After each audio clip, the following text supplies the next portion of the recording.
Pelan-pelan, tarik pelan. Capek ah. A few moments later.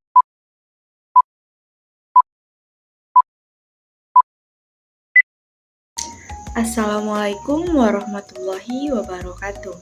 Perkenalkan, nama saya Weni Anggraini Nasution dari NIM 23405018.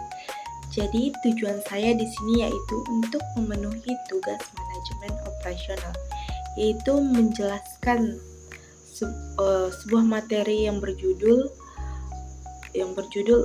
operasi dan produktivitas. Adapun penjelasannya berikut. Happy for watching. Nah, sebelum itu kita harus mengetahui pengertian manajemen operasi.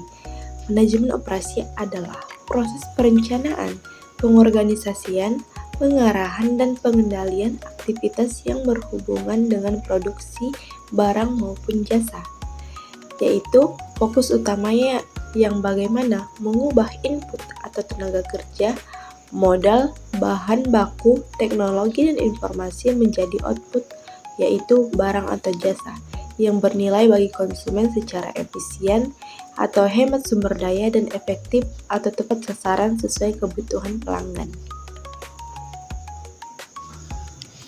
Nah, setelah mengetahui pengertian manajemen operasional, kita mesti tahu bagaimana membedakan antara barang dan jasa, yaitu barang yang bersifat berwujud, dapat disimpan, dapat diproduksi massal, kualitas bisa seragam, seperti mobil, pakaian, dan elektronik.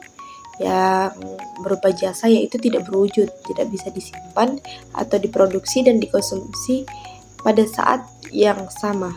Kualitas lebih bervariasi karena tergantung pada penyedia jasa. Contohnya pendidikan, perbankan, transportasi, dan kesehatan. Nah, setelah membedakan barang atau jasa, kita mesti bisa mengorganisir produksi barang dan jasa.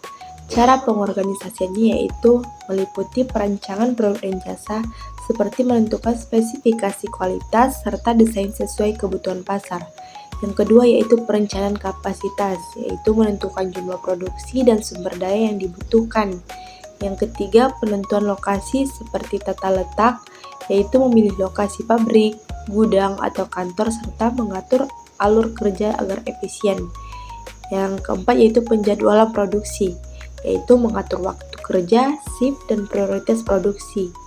Kelima yaitu pengendalian kualitas, yaitu memastikan barang atau jasa sesuai standar mutu. Manajemen persediaan yaitu mengatur stok bahan baku maupun barang yang sudah jadi.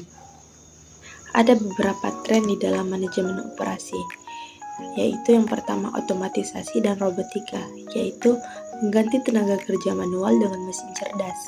Artinya, penggunaan mesin otomatis dan robot dalam proses produksi untuk menggantikan pekerjaan manual manusia, yang bertujuan yaitu meningkatkan kecepatan, ketepatan, dan konsistensi hasil produksi.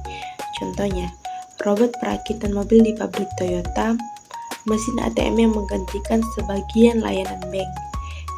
Tren kedua yaitu digitalisasi dan big data, yaitu pengambilan keputusan berbasis data real time, yang artinya transformasi proses bisnis ke bentuk digital, serta pemanfaatan data dalam jumlah besar atau big data untuk mendukung pengambilan keputusan yang bertujuan memahami pola konsumen, memprediksi permintaan, dan meningkatkan efisiensi.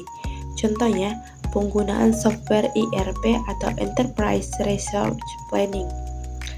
Analisis data penjualan e-commerce untuk menentukan stok barang.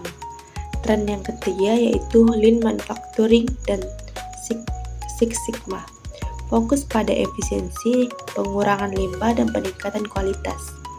Lean manufacturing yaitu pendekatan produksi yang berfokus pada pengurangan pemborosan, yaitu waktu, bahan, energi, sehingga alur kerja lebih efisien. Sementara Six Sigma yaitu metode peningkatan kualitas dengan mengurangi kesalahan atau defek dalam proses produksi yang bertujuan efisiensi tinggi dengan kualitas terbaik. Contohnya, perusahaan elektronik menerapkan Lean untuk memangkas waktu tunggu dan Six Sigma untuk menurunkan tingkat cacat produk. Green operation yaitu produksi ramah lingkungan. Artinya, pengertian manajemen operasi yang menekankan prinsip ramah lingkungan atau eco-friendly yang bertujuan mengurangi dampak negatif terhadap lingkungan dan mendukung keberlanjutan. Contohnya, penggunaan energi terbarukan, daur ulang limbah produksi, pengurangan plastik sekali pakai. Yang kelima yaitu global supply chain, yaitu rantai pasokan lintas negara. Artinya, rantai pasokan yang terintegrasi secara global, mulai dari bahan baku, produksi, hingga distribusi ke seluruh dunia.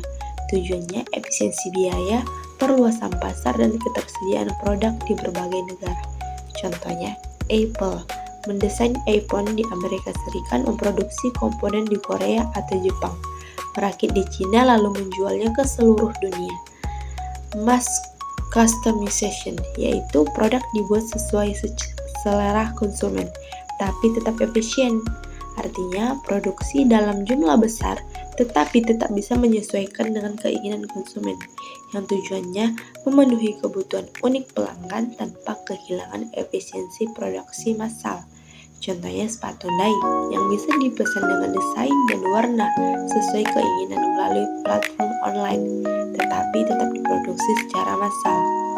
Yang ketujuh yaitu integrasi AI (NEOT) untuk prediksi permintaan pemeliharaan mesin hingga otomatisasi layanan.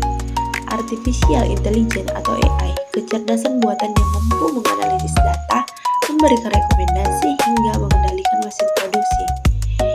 Yang kedua, Internet of Things atau IoT, konektivitas antar mesin atau perangkat melalui internet untuk saling bertukar informasi, yang bertujuan otomatisasi pintar, efisiensi tinggi, serta pemeliharaan prediktif atau predictive maintenance. Contohnya pabrik pintar atau smart factory yang menggunakan sensor IoT untuk memantau mesin, lalu AI menganalisis data guna mencegah kerusakan sebelum terjadi.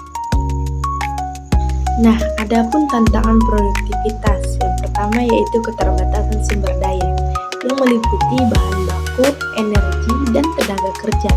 Yang kedua yaitu persaingan global, yaitu perusahaan harus lebih efisien untuk bersaing.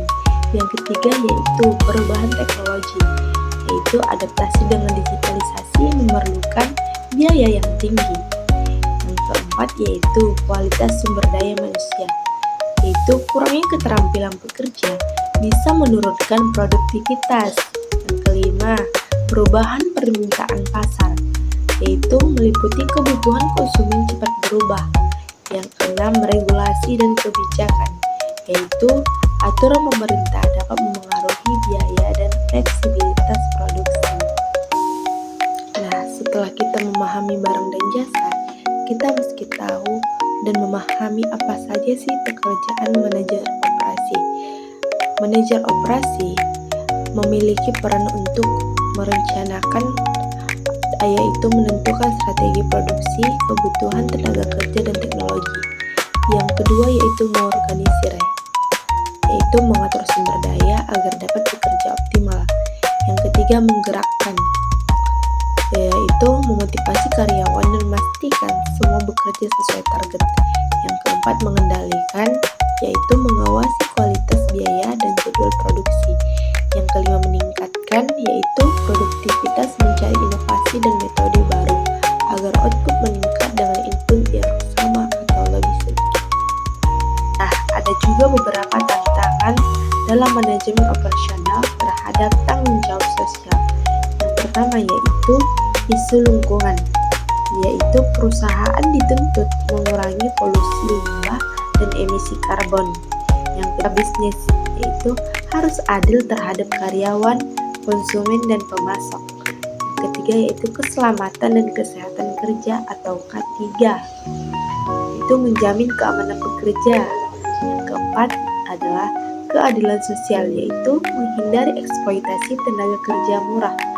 Yang ke transparansi dan akuntabilitas, yaitu masyarakat menuntut keterbukaan informasi.